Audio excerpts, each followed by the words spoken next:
2 weeks ago, I set out on a mission to grow somebody else's business before growing my own. I pitched to my boss a plan to increase revenue and get more leads and make more money, and he actually said yes. So, what happened? What's happening next? What's working? What isn't working? Who am I? Let's get into it. So if you saw my last video, I laid out a plan and set the vision.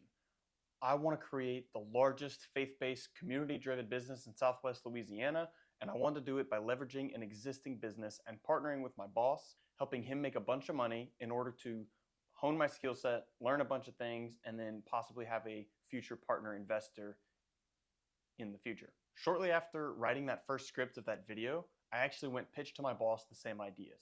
Now I opened the meeting with, what are your goals?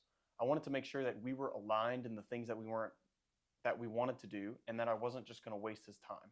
I have no intention of being some arrogant kid that shows up and tries to undermine everything his boss is doing. Now, luckily I've been working with him for 8 months or so we have a pretty good relationship, and I've known him for a little while before that as well. So we started off on good terms, we got good alignment, and we made sure that our goals were in unison. So we have no intentions of doing anything unethical, of shortchanging people, or robbing people, lying to them, manipulating, whatever. And we both want to serve the community, and we both want to make money. Now, having money as a motivator is kind of like rough, like, he's so greedy, whatever, but you really can't impact the world without having money. I want the financial freedom to change lives. My vision, my dream is to save people, period. Whether it's their lives or their souls or their sense of purpose in the world, that's what I want to do. And I can't do that if I'm spending 60 hours a week trying to break even on my bills. So that pitch went well. I basically brought up to him some of the ideas that I was thinking, and he confirmed a lot of the things that I had kind of observed throughout the business. So he currently has no one who is doing any marketing. He has no one who's doing any active sales, who's reaching out to people and following up with existing customers. And he had no idea that he was ranked so low in business. Now, he also confirmed that he has tons of friends and associates and great relationships with a lot of these long-standing clients, and he just didn't think that reviews were so important. So basically I asked him how much is a review worth to him, and we started to put together an incentive program for my fellow coworkers and his employees, that every review we get gets a certain amount of money in order to incentivize and motivate employees to go build better relationships with the community. Again, this is a win-win because the business gets more money, it's not manipulative because we need reviews, and it's good for humans to have good relationships with other humans. So far, again, it's only been 2 weeks and really 1 week of actually implementing this, and I think we've gotten up to 24. Actually, let me check it. We've gone from 8 reviews to 17 reviews, and we went from 2.5 star average to a 3.8 star average.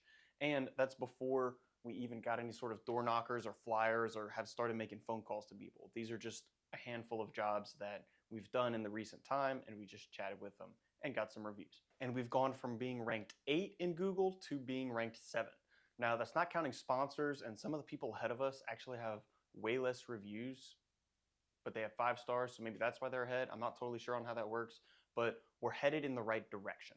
He also gave me full permission to set up an email with his existing email marketing list and to start running a Facebook. So I've sent out 2 emails so far, nothing too salesy and kind of ironing out some kinks. A bunch of people left, but not worried about it.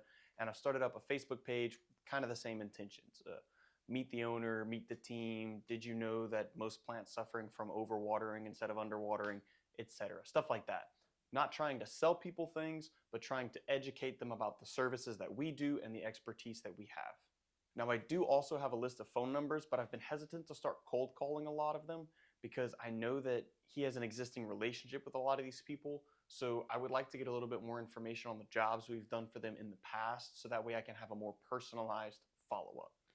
Now, I've also learned that a lot of the information that would make this really easy, like the data, clientele information, demographic, notes on particular jobs, etc., none of it exists on paper. None of it exists as data. Right now, it all exists in my boss's head, which that alone is a pretty huge flag as to why we have sort of plateaued in terms of revenue and he's not making tens of millions of dollars a month yet. Now, instead of just going all in and trying to be some arrogant kid who watched a few YouTube videos and who knows everything, I'm not going in there trying to explain to him all of these, do this now or your business is losing money types of ideas that I've learned from studying Alex Hormozi and Simon Squibb.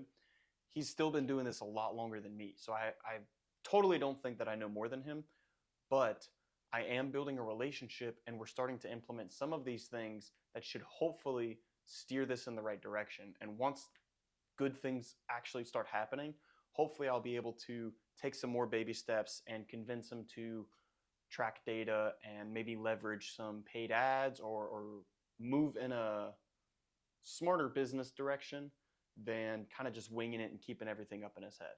We have also began to work on a referral program. So we do cut like lawyers' offices and attorney firms and stuff like that. And I know that some of these places net us $60,000, $70,000 of revenue a year. So if we have 4 clients that give us $200,000 in revenue a year, I want more of those clients. So the easiest way to pitch this is, hey boss, if I had a machine that I put $1 in and it gave me $6 out, wouldn't I want to spend as much money in that machine as possible and make as much back as possible? Now that's an analogy that I stole from YouTube, so don't think I'm smart or anything like that. The practicality of that is if I have a client, a law firm, who is plugged into a wealthier set of clients and businesses, and they are generating me $60,000 a year, they can probably get us more clients to generate us $60,000 a year. So is it really hard to imagine giving that client $10,000 for a referral?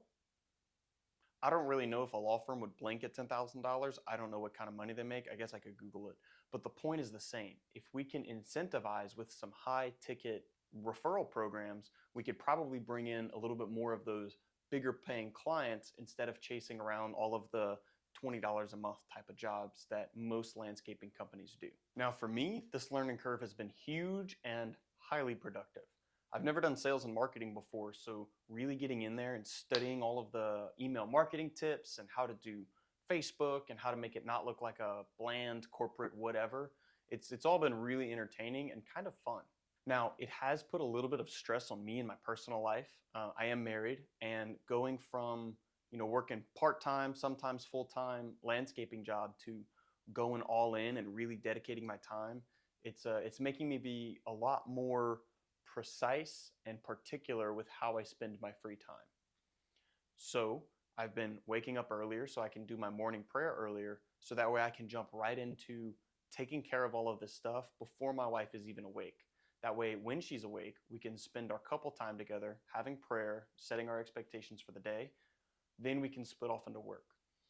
Then I usually get home and then spend another hour or 2 outside of work doing more work-related things in order to grow the business before I have to put a hard stop, hard pin, regardless of what I'm doing, in order to make sure that I'm actually present with my wife, and that way we can do things that we planned on doing, or maybe have somebody over for dinner or whatever.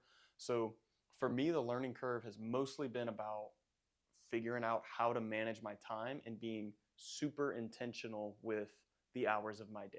I guess the second biggest learning thing that I've done is that nobody cares.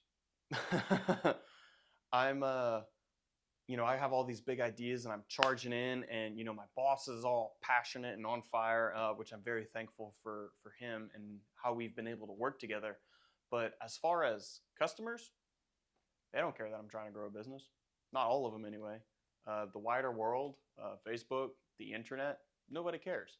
And it's not really discouraging. It's just more, I guess I had this naive thought that all of a sudden everyone was going to flock to me and start throwing money at me, which I guess I never put words to those thoughts in my brain.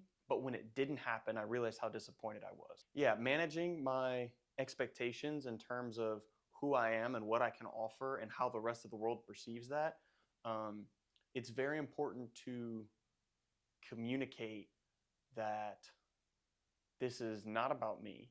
It's not about the business. It's not about squeezing the life out of people and trying to take their money, but it really is about building a community and trying to grow in relation to God and doing that with business and with service first, and then the money comes after that service. And the money doesn't come by stealing it or robbing people, but it comes when we actually provide good value, good conversation, good relationship to the community.